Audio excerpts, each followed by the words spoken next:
All right, without further ado, I say we get started. Ugh. Hello everyone, Mr. Happy here, and in this video we're going to be talking about the preliminary patch notes for patch 4.3. Now, as stated, these are preliminary patch notes, and as thus not everything in the patch is going to be listed here.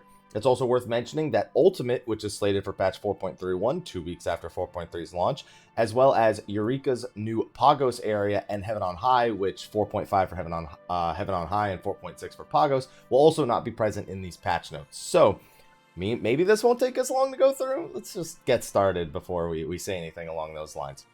So, yep, here they are. Just reminders right here, right at the top about all the things I just said. There's the trailer, whoop-de-doo, new main scenario quests, all of which are going to be unnamed for spoiler purposes.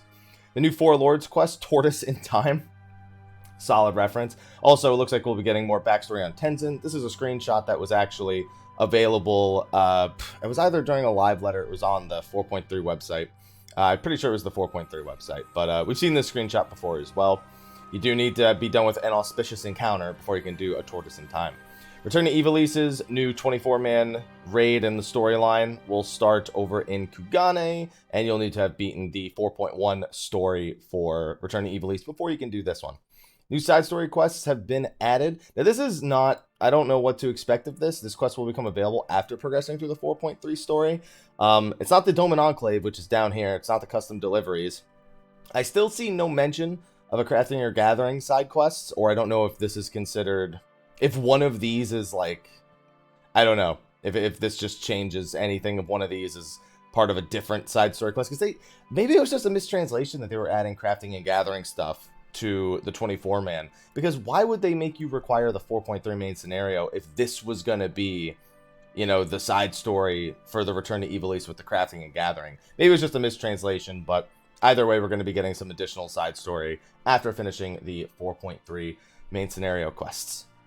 Doman Enclave, you actually have to go to the Doman Enclave to accept the quests, custom deliveries. We have Kurenai, who you'll need to have these two quests done. There are currently quests that are already in the game, so go find the quest lines or the quests themselves over in, I'd assume these are both in the Ruby Sea. Up where they trade all day in the sun. This is also a Kurenai quest. Seaweed is always greener. So, yeah, just go through those, and yeah, more custom delivery and side quest stuff.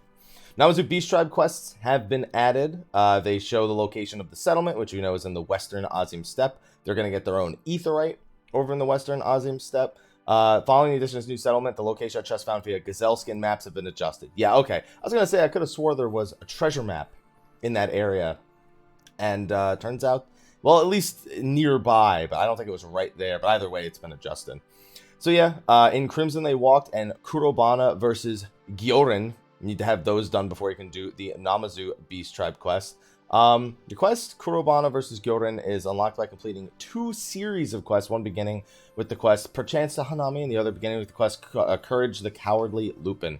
So I actually need to go get those done, because I know for a fact I don't have those quests done as it is, and that is something I definitely intend on playing a part of. I'm actually going to take my headset off because I forgot to switch the battery in it, and thus it's about to start beeping to let me know that it's dying. One size fits all. Okay, these are just all the other Namazu Beast Tribe quests. Okay, that's it. These are crafting and gathering Beast Tribe quests. Recipe drop can be found under special recipes. Materials requested when playing as a gatherer can be found while undertaking quests. It's basically just telling you how do crafting and gathering quests work. I think at this point, you probably know. Beast Tribe currency, they'll be giving us Kobans, and you'll be able to spend stuff in the currency window. That's nothing new. It's like that for the other ones. Doman Enclave, we got details about this from the interview that we went over yesterday for patch 4.3. And this is basically going to be, you can sell items to the Doman Enclave. They have a weekly limit of how many items that they can actually buy from you. And if you really want to buy back an item, you will actually have to pay a fee to buy the item back. And I'd imagine it's a slightly higher fee than what it is that it I don't know. I'm assuming that when they say you'll have to pay a fee, it's not just like normal buybacks. It says incurring a small transaction fee. I don't know if that's just a normal transaction fee you get a buying back or not. Or if the Doman Enclave's like, motherfucker, listen, like we're trying to rebuild Doma. Can we, come on, man. All right, fine. Here, you can buy it back. I imagine it actually probably won't be much more. Or it'll just be the same price as a normal buyback. Weekly budget resets on the weekly reset on Tuesdays, just like most other things in the game at this point.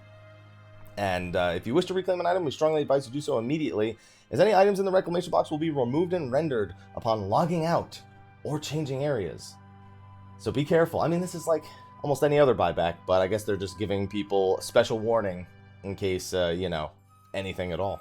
As players make contributions, the Enclave will grow and change over time. Now, just to be clear, they said in the interview yesterday that the progress for the Doman Enclave is actually instanced, in a sense, where every individual player will see a set amount of progress. Think of it like a lot of the Beast Tribe areas. The Moogle one is one that pops up to me as a great example, where it looks barren and desolate, and then as you upgrade it, the Moogle area looks better and better. But all the players still coexist within the same instance kind of thing. Or even like Alexander in Heavensward, how he's not there before you finish the 3.0 story, but he's there after you do. Going down, takes an Enclave. Okay, treasure hunting. They're making updates to the rewards in Lost and Hidden Canals of Oznair. They're adding new dungeons for squadrons. And I recognize the first one, but when you read the list, you realize, oh, it gets so much worse. Orumvale, Bravelock's Longstop Hard, and Samal. It's weird that Samal is actually the one I'm probably least scared about on that list. So, although I think that's the first post-level 50 dungeon they've let them do. So anyone still trying to get their squadrons from 50 to 60, good luck, I guess. You'll have at least a slightly higher level dungeon to do it in, I guess. Okay. Either way, I guess it depends on the EXP rewards from completing Samal, so we'll have to see. Glamour Dresser and Armoire have been added to the Grand Company Barracks. Okay, that's good. Wait, they're in the Squadron room? Is the Barracks is the squad? Okay, yeah, they're in the Squadron room. Got it. Good, great, grand, wonderful. It's because you can use the furnishings for the Squadron members now. Craft or repair items in the Barracks. Thank goodness, that was so annoying you couldn't do that. You can dye their gear, you can apply their glamours, the order hotbar will disable the close button at the top right. Display for the limit break gauge when depleted after using the command execute limit break has been adjusted. Alright, well, oh, sorry, bumped my microphone. Quality adjustments for squadrons. Okay, alright. New craftable items added to the company workshop. And now I don't normally care about housing, and I honestly, after seeing that house, not impressed. Just not impressed. It's not as glamorous. I see the otter out. I see the otters all over the place. I'm just not. I don't know. It doesn't tickle my fancy. That house right there. New stuff for subaquatic voyages. New destinations. New items. Maximum number of submersibles increased to 30. Maximum number of vessels allowed has been increased to 3. Yay! They're getting a Calamity Salvager called the Journeyman Salvager, and it says that it shares some of the functions with the Calamity Salvager, so I'm assuming it doesn't do everything a Calamity Salvager does. So, you'll have to wait and see what those functions are. It'd be nice if they had just kind of, you know, listed them, like, right below. I don't think that would have been too bad for preliminary patch notes, right? Also, you can get Namazu versions of all the previous ones, the Servants, the Junkmongers, the Menders, and the Material Supplier. There's new furnishings. They showed these off in the last live letter. More new furnishings have been added on top of that. The messaging book, or the guest book, as it's often been called. Basically, guests can sign a book. They can leave a comment. You can approve the comments. You can make them private, public, whatever it is you want to do. It can hold up to 60 of those messages, and other players can walk up and even like the comments that they like. Okay. But other than that, there's nothing too fancy going on here. Characters are granted 10 likes to distribute upon first viewing a message book and accumulate an additional 5 likes per day up to a maximum of 50. You cannot like your own estate.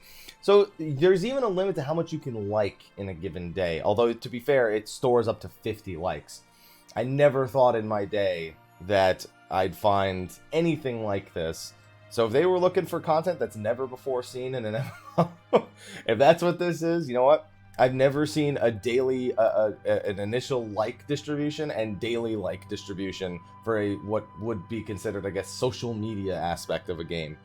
Following category has been added to the free company hierarchy, the message book, of course. Just message book being added and stuff. New orchestrion roles have been added, expected. Number of aquariums that can be placed has been increased by a lot. Jesus, you can make an actual full-on public aquarium with 10 aquariums in your just put fish everywhere. Just everywhere there's fish. Now, there's something in the known issues section down at the bottom. The number of aquariums will temporarily be limited to 4 per estate when it launches, even though the 6, 8, and 10 limit for the houses are listed there. It's a known issue. They're working on it, but there's a warning in the known issue section about what you should not do while they are working on the known issue, and we'll get to that towards the end of the video. New seeds for flower pots, new fish, dahlia bulbs are the new seed for the flower pot apparently, and then they make, this is where you can buy them, whatnot, and those dahlias, they look mighty nice. Music for housing districts can be switched to that of their city state. Okay, I guess I actually kind of like the music as is in the residential area, but whatever. New triple triad cards, new scoring system for the fashion report, making it easier to earn marks. They specifically said in the interview yesterday they got rid of the die system for the fashion report altogether. So people who can't afford or don't have access to things like the super expensive dies, either the in-game versions through their retainers or buying them off the Mog Station, they don't have to worry about that anymore. That's at least something to make the fashion report a little easier for people.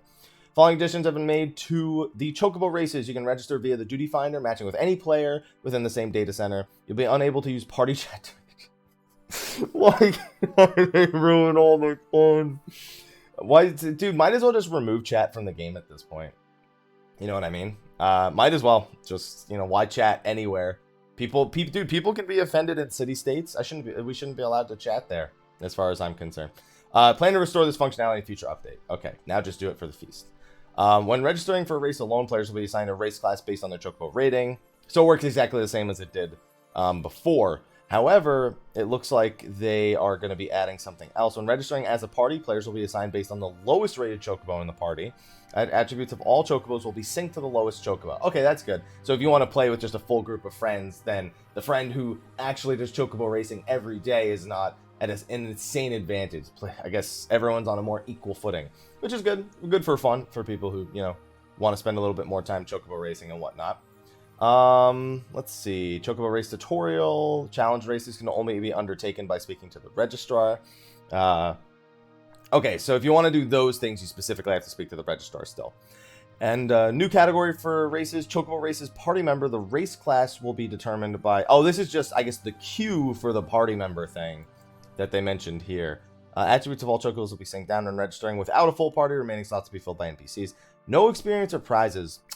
I mean, I guess if it's just for fun, that makes sense. It'd be kind of cool to earn prizes still while playing with friends, because, I mean, just playing against the NPCs isn't exactly a more exciting way to go about earning those rewards. In accordance with these changes, the open class has been removed. Okay. Race classes have been adjusted as follows. That's a lot of numbers. I don't feel like going through all of them. Chocobos with a rating of 30 can no longer participate in R60 races. Eligible races can now be confirmed under the Chocobo tab for the Gold Saucer window. Okay. Oh, well, actually, no, this stuff all makes sense. It's basically... Okay.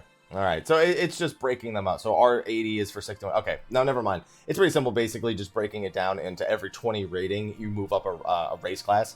And that's about it. So it's actually pretty easy to understand. There's no entrance fee for them, and the position of the Chocobo trainer has been adjusted.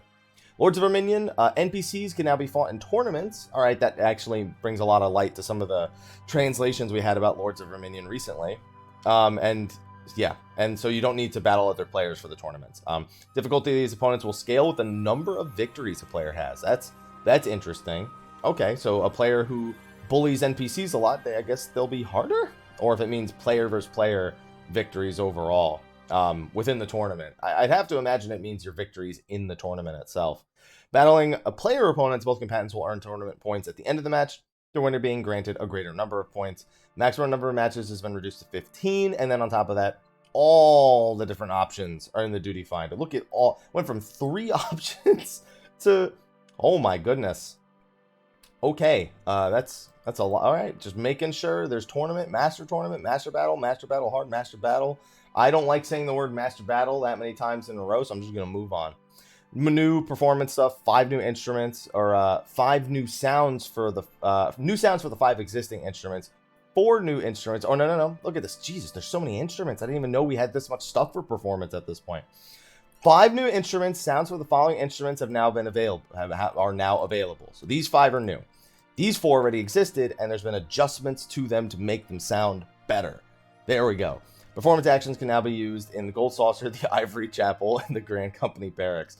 In case you want to play for your squadron, or just go practice in private so I don't have to hear your terrible progress in the middle of a city-state. That works as well. Also, the Ivory Chapel.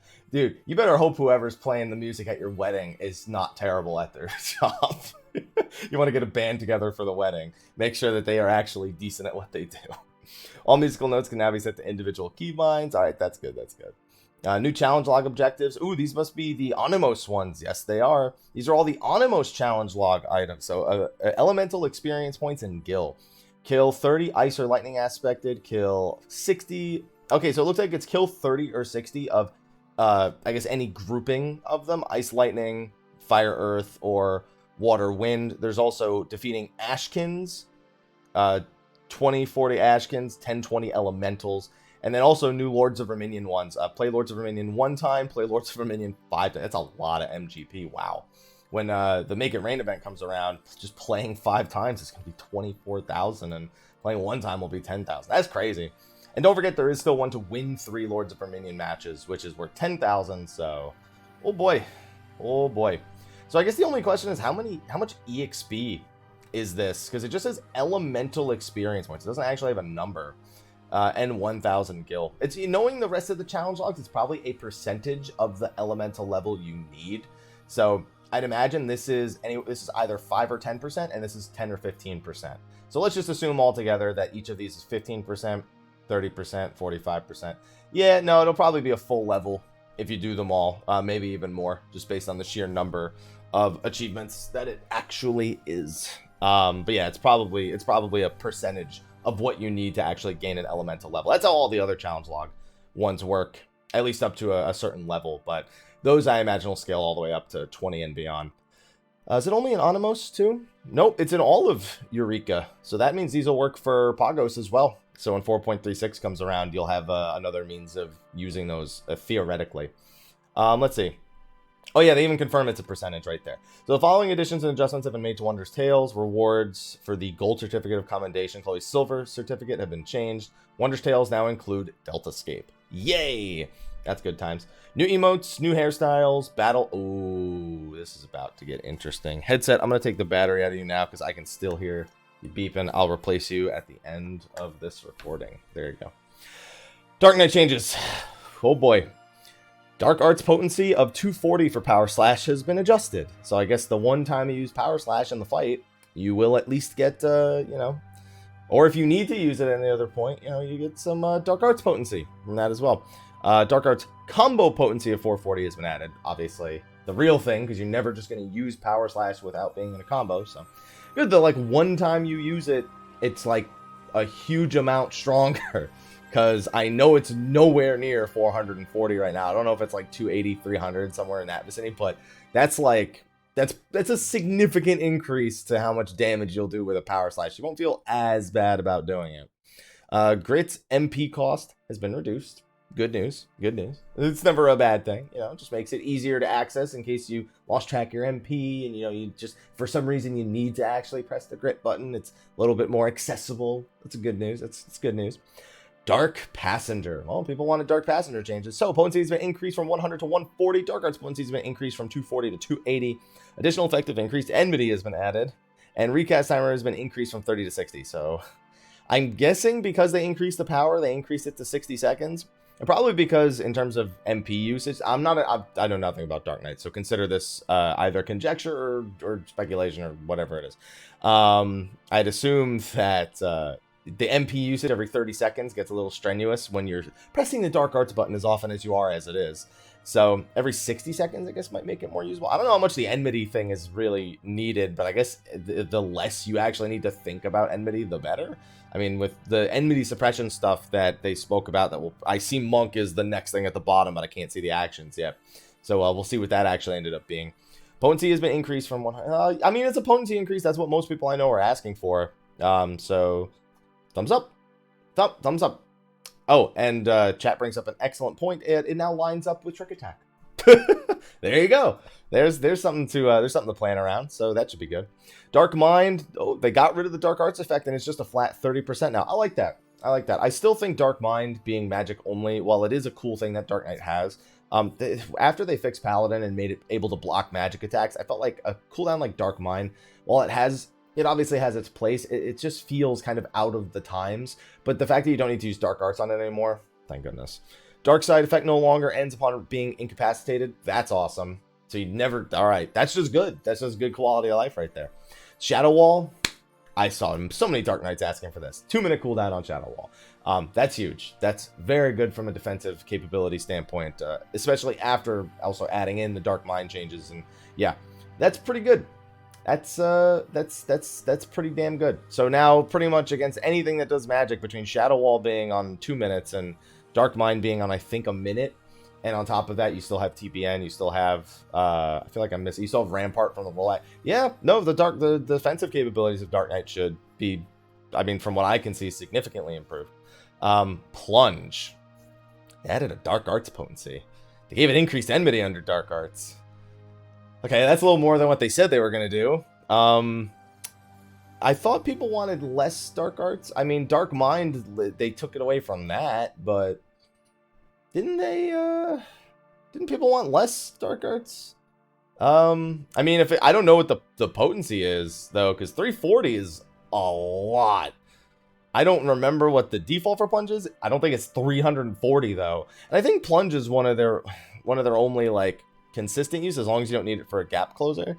I guess also when you're pulling also pulling an ad, like if you're plunging over to an ad and it lines up with Dark Arts, I mean, potency plus increased enmity. I mean, it all comes together. It just wasn't something I ever saw anyone saying they wanted, but 340 potency is pretty significant. I don't know what the actual effect is on Dark Knight, so I'll just say from my perspective, seems pretty good.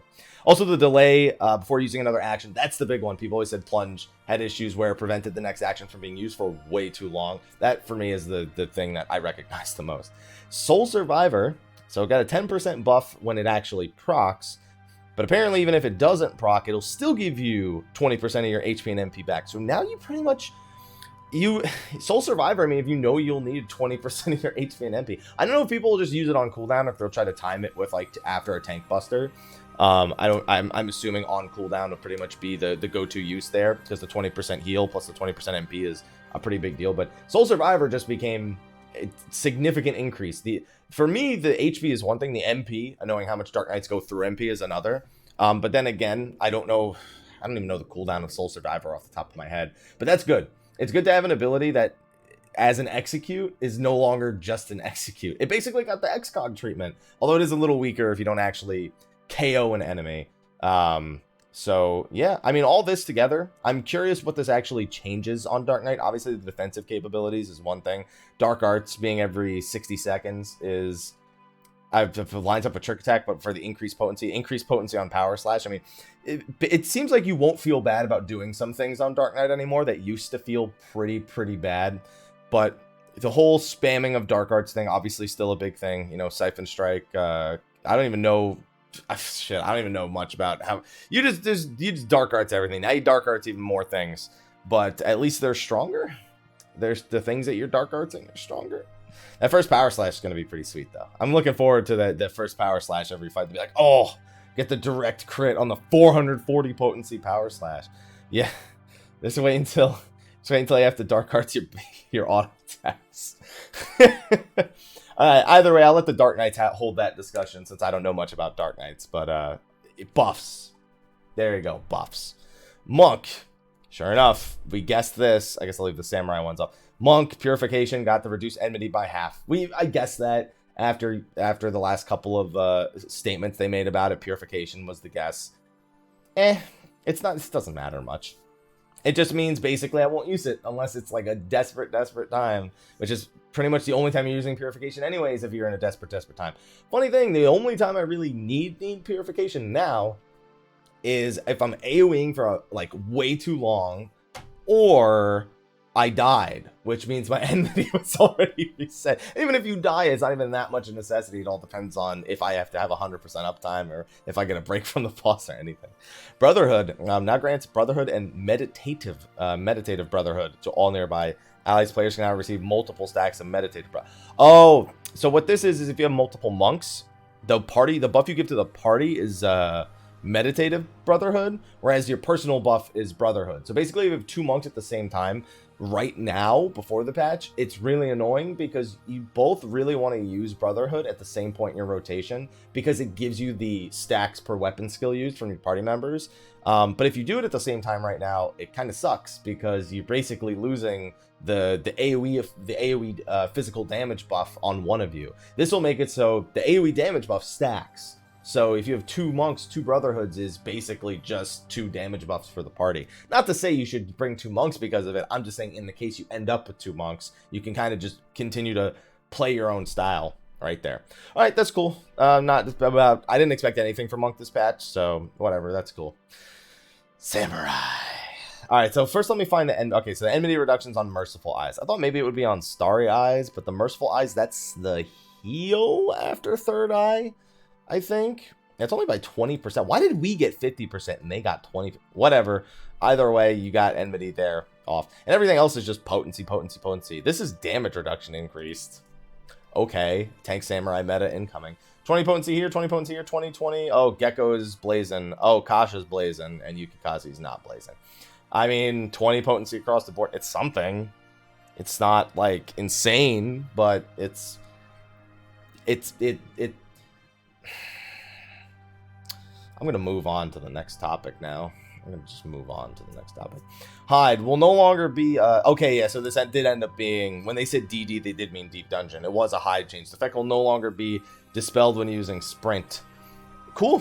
Alright, that definitely is a Deep Dungeon buff, like they said it would be, so... Cool. Cool. Thaumaturge, Black Mage. The delay before character, yeah. So we knew these were coming. In the interview from yesterday, they said it should feel instant. I'm still curious how instant it looks. I actually want to go get some footage of old ethereal manipulation, like before the patch, and then do a one where you compare the old one to the new one. Scholar, Whispering Dawn has been changed from a spell to an ability. When you change things from spell to an ability, it changes the way certain other things interact. Abilities, if I'm not mistaken, go through things like Infirmity. Also, they don't benefit from any buff that specifically states it boosts your curative spells.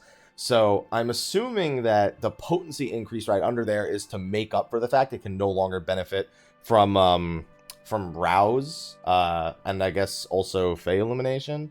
It's also instant now, so I guess they're focusing more on its, as they said, usability than its combo ability with Rouse and Fey Illumination. Okay, so I'd imagine, I don't know, it's probably just easier to use, and I don't remember the percentages, so I don't know if the potency is buff or nerf. I'd imagine it's a nerf, especially if we were talking about both Rouse and Fey Illumination, but either way, I mean, it should at least feel easier to use, so whatever. Ether Pact, recast time has been reduced from 5 to 3. Okay, Fey Union can now be interrupted to order affairs use another action. That's good. And Dissolve Union, recast time has been reduced from 5 seconds to 1 second. Okay, so when they say usability, they very much meant how smooth it feels to use your fairy, which is good news. Astro changes. They reduced Malefic, Malefic 2, Malefic 3, which, you know, in the case of a max level, Astro is just Malefic 3. And Aspected Helios, they both got cast time reductions. These are pretty much... Other than Aspected Helios, I expected something different to happen there. Lightspeed changes, Malefic changes, and Aspected Helios changes. Pretty much what the patch notes had described them and what they would be. The recast time of Lightspeed's also been reduced to 2 minutes, on top of the MP cost reduction being doubled and the reduction to attack magic potency being removed. That's going to feel really nice. The big thing with this takeaway is that with a 1.5 second cast time, still on a 2.5 second GCD, is you have a second now between your DPS spells to kind of go to draw a card, you know, Royal Road a card. You have time to do stuff with your cards without just throwing GCDs to the wayside, which for me is a good thing. Aspected Helios also matching the GCD is a pretty nice thing to have as well, so you don't go over the GCD timer on that. And Lightspeed is just crazy. I mean, I can already tell you right now, the first thing I'm going to Lightspeed is Gravity. I'm going to go into a dungeon, I'm going to throw some stuff on the tank, and I'm Lightspeed Gravitying and running around like a headless chicken. That is the first thing I am doing. I'm telling you right now. You know, more level-headed Astros will probably use it in a more efficient manner. But with 50% MP cost reduction, Gravity is the spell that cries out to me. There's a lot of other options there. Just remember that Lightspeed being a buff can be extended with Celestial Opposition by an additional 10 seconds, if I'm not mistaken. So it's a lot of MP saved if you use it efficiently. I'd imagine you will not want to use Lightspeed without pairing it with Celestial Opposition. Or is it Celestial Opposition or is it Celestial Opposition the shield? I don't remember the names of the skills anymore, so whatever. No, that's Collective Unconscious. Celestial Opposition is the... Yeah, okay, yeah. Collective Unconscious is the bubble. God, the names for those skills. Either way, really nice buff for Astro. Looking forward to Astro's very much having a good time. Arcanist, Summoner, and Scholar pet actions with cast times can now be canceled when ordered to use a different pet action. Good. Oh, and Downburst has been made instant from Garuda. So, yeah, I mean, this is good. Anything to improve the usability of pets overall. I was wondering why when they said just Scholar and usability, why they left Summoner out. I figured it couldn't be something along these lines, but it looks like they just weren't making changes to the Summoner actions. So, we'll see what the actual effect of this ends up being, but anything to make pets smoother to use. Now we just need Bahamut to stay in one place and just be a good boy and fire shots at the enemy without running around looking for a hug. Players can no longer change role actions while the system is checking member status prior to entering an instance. Okay. I mean, it's not the only thing you can't do during that. I guess they felt like they needed to add something to that. Solace Compass has been added. This is part of the Four Lords storyline, and Auspicious Encounter is the easy way to know that. They did also say it in the recent interviews. So, there you go. New trials. Oh man, I can't wait to fight question mark, and question mark extreme. Or I'm sorry, and extreme. 335 to do the normal mode, 350 to do the extreme, and you'll have to go through the main story to get the normal mode, and then go over to the Wandering Minstrel to get the extreme mode after probably finishing the story. Or no, probably finishing the fight. I don't know, one of the two. Do 4.3 story, you'll be fine. Players will now receive the power of the Echo in the event all party members are incapacitated during the following trials. This is just for Byakko and Byakko Extreme.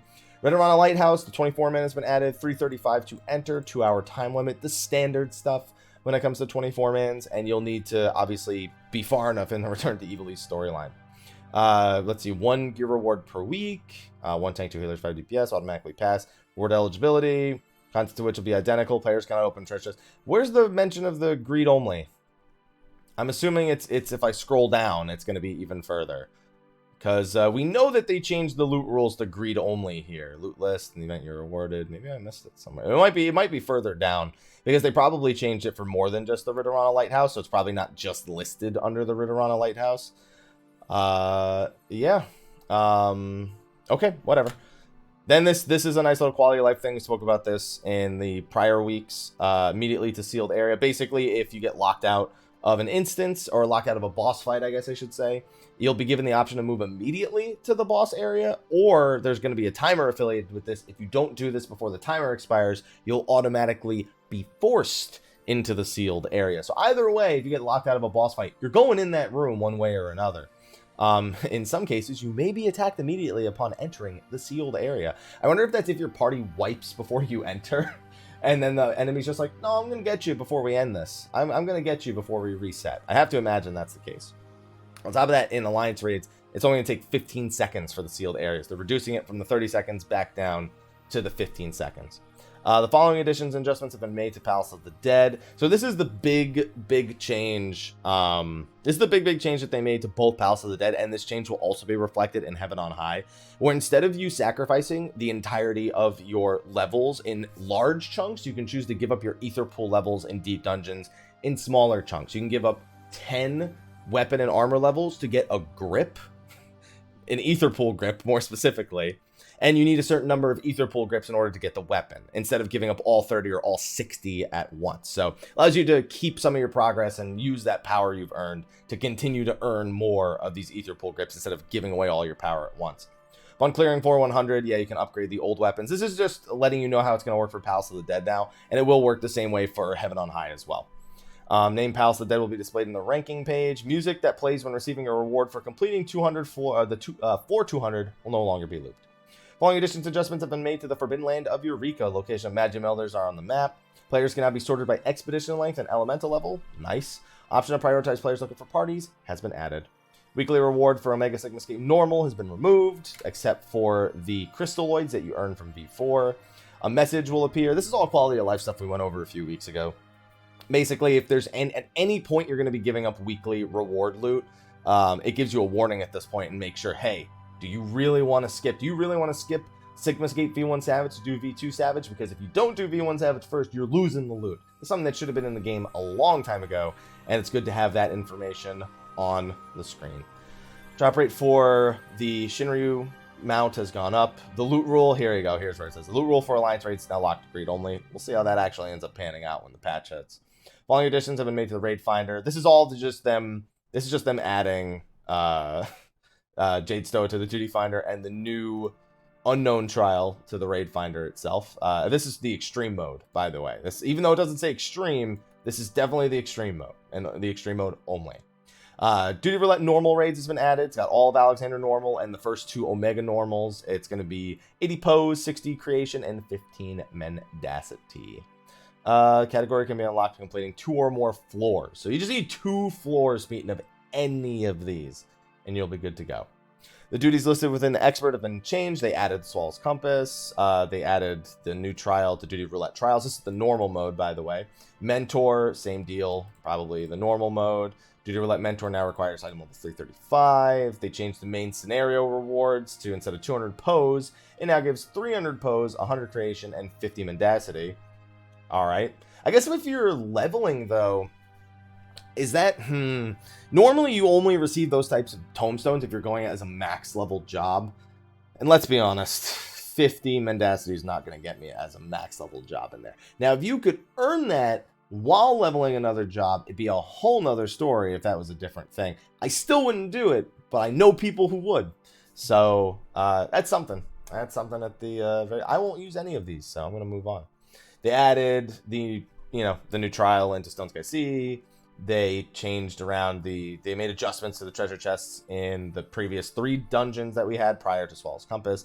The Doyan's Clan Mark Log, you'll be able to use these to buy upgrade materials for the current mendacity items, the 360 items, to go to 370. These use Centurio seals to get these from the hunt, specifically the Heavensward and Stormblood hunts. So if you want to upgrade items at a really fast pace, better get hunting. Players can now exchange Rabanastron coins and 1 other currency. Why wouldn't they just name the other? Is it a spoiler what the other currency is? Maybe.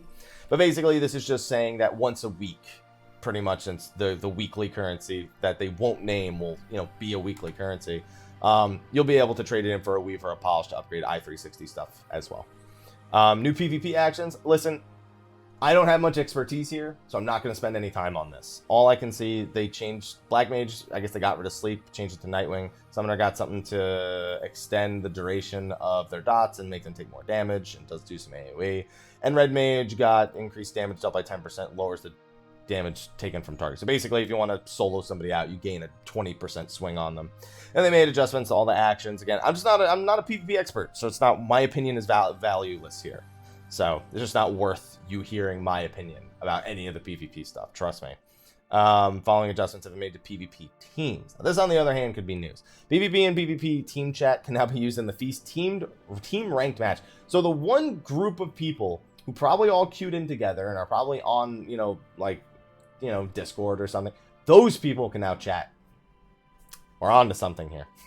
It's no longer possible to join a PvP team once a season has started. What if somebody, has an emergency and you need to fill somebody? I understand that's why they have 6 slots and not 4. But, come on. There's reasons why people may need to leave a PvP team in the middle of a season, and a reason why you'd want to be able to find... Come on. I understand there are abuse cases with that, but come on. Just... Alright, whatever.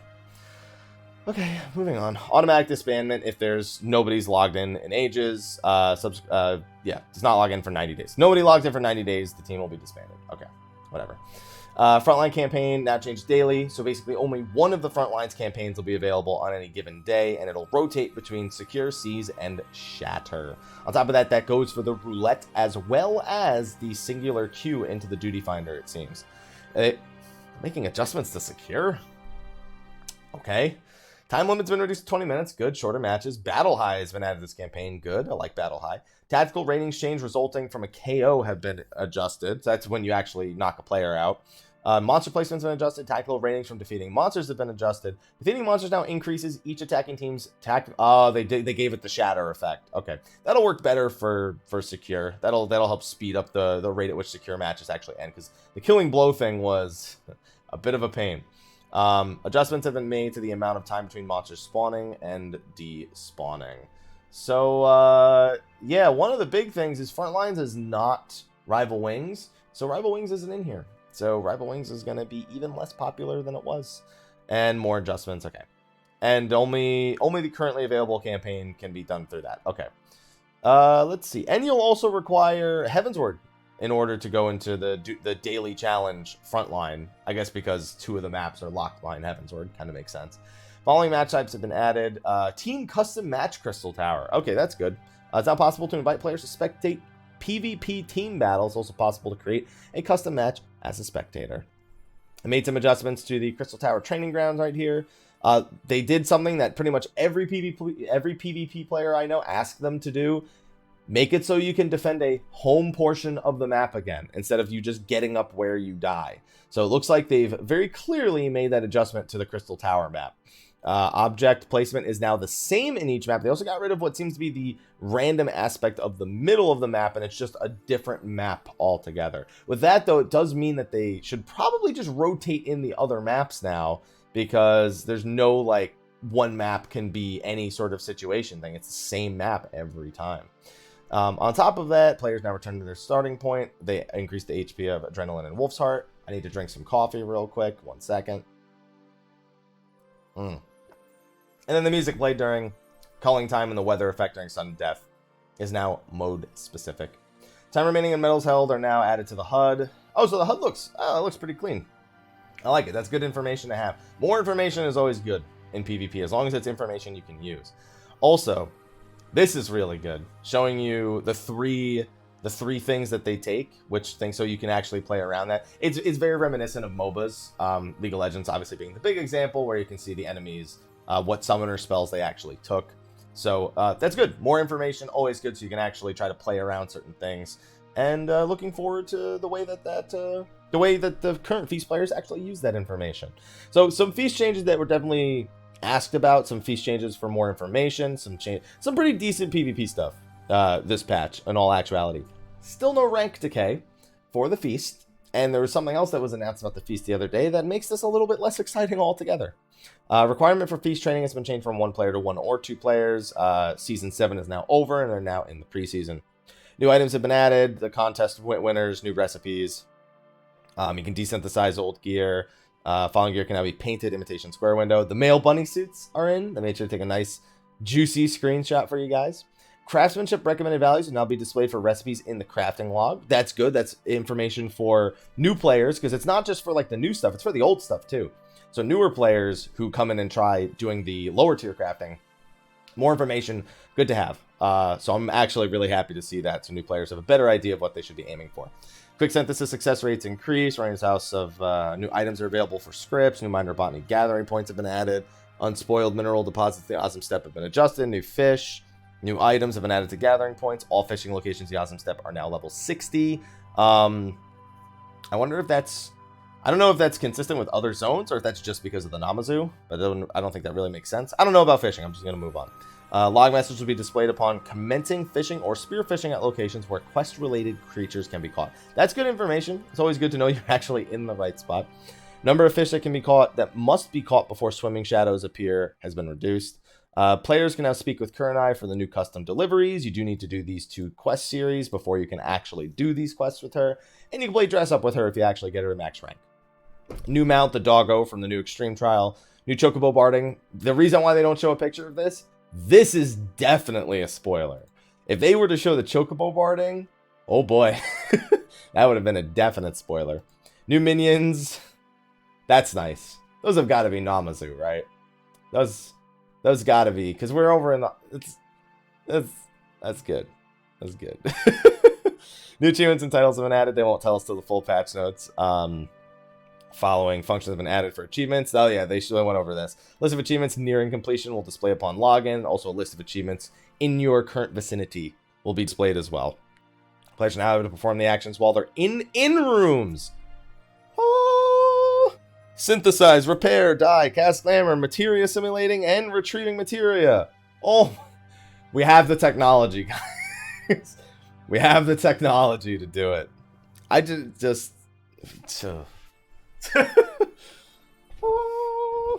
that's all I gotta say. You know how many times I've logged out my in-room and I just log in and go, oh, I need to repair, and I can't do that in here. See ya. Cross-world Linkshells have been implemented up to 64 players, chat, cross server within the same data center. Creating one, just click Cross-world Linkshells under the social tab, create one, and I will be making one and inviting 63 people, and then begging Yoshi P to add more people to the limit so I can please have more people. Inviting players to a Cross-world link shell, invite via the subcommand from a list of players, such as the friend list or contacts, subcommand while targeting a player character. What it sounds like to me is we need to make a Cross-world party and go into, like, I don't know, something. I need to just go into something to get them on the contact list, I guess.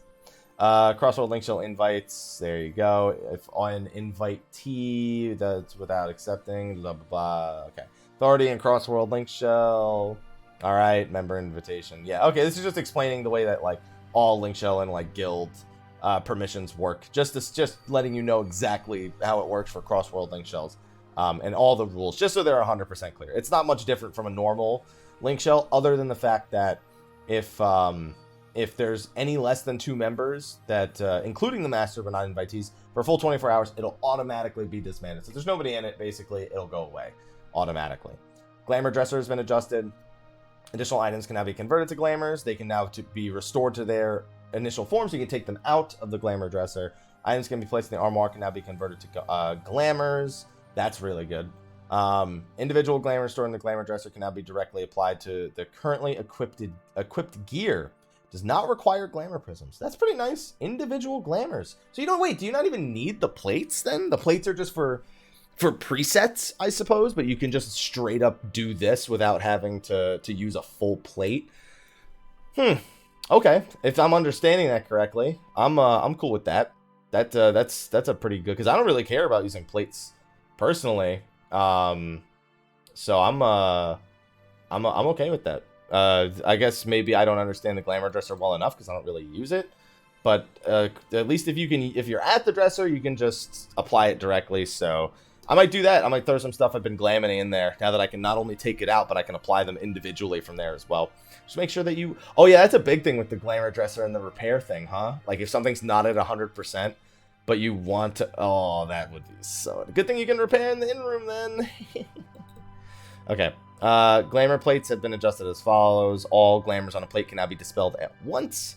Glamour plates can now be linked to gear sets. That's pretty cool. I like that. Glamours applied directly to pieces of gear will be overwritten once a plate is applied to that same gear. Oh, okay, no. I understand. I understand what it's saying. It's tough if you have a glamour cast that is not part of the glamour plate. Okay, yeah, that's fine. Icons indicating the following are now visible. Items can be stored. Oh, hey, I like this. This item can be stored in an armoire. This item can be converted into a glamour. Crest can be applied to the side. I like this. More information is always a good thing. Additional items can be obtained via retainer adventures, palladium, chromite, gear binding, spring water, tragalog. Okay, more stuff. Ooh, snailfish. That's a big one. Duty recorder has been adjusted. Oh, we can use it for only God Kefka now. Okay. Are you wait? Do you mean I can't use it for those old ones, and now I can only use it for this? So now I have even less options?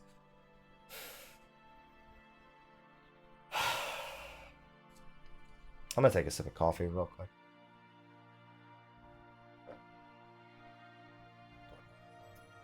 I'll be the first one to say it. Scrap the whole feature. It's not worth it.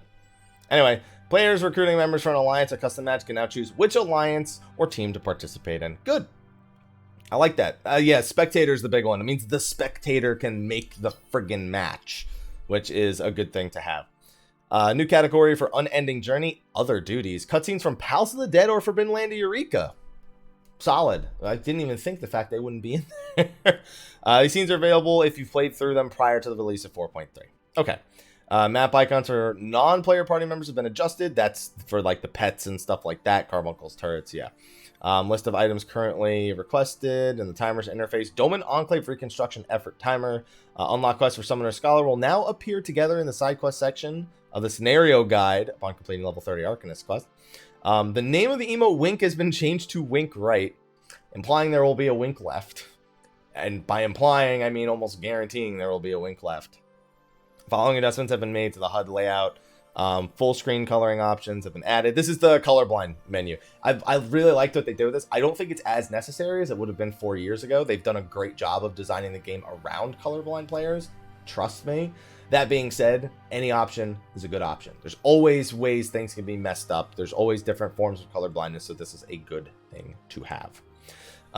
Then they have character configuration. They added some new UI settings, some new chat log settings for the new options, the new cross-world Linkshell stuff, obviously. System configuration interface got some new options. Keybind menu, obviously. It's just basically adding the options, the quality of life stuff of the new features into those different menus. Following addition adjustments have been made. Cross-world Linkshell command. I thought it said YOLO dance. I was like, what? Is a YOLO? No, it's the YOL, as in one of the auras. Okay, that's a good thing. Elucidate. You have ponder. Hey, thinking emoji, and left wink. Hey, there you go. We got left wink and right link. Right wink. New placeholders have been added to the feast. Displays the name of the first player. Okay, yeah. So placeholders meaning target designators for macros, I'm assuming. New phrases have been added to the auto translation dictionary. New music has been added. Transfer of save data from PS3 to PS4 is no longer available. By the way, affects PS4 only. And known issues. Oh, we're at the bottom. An issue. Okay, so this is the issue we spoke about a little bit before. An issue wherein placing a tabletop aquarium on top of another furnishing and then repositioning that furnishing allows the aquarium to clip through other aquariums.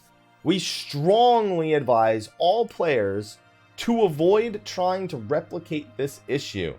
All furnishings, including aquariums, that are overlapping or clipping, may be permanently deleted when the fix for this issue is implemented.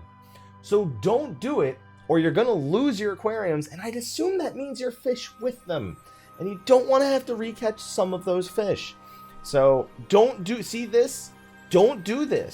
If you do this and then complain, nobody will feel a shred, not even an ounce of pity for you.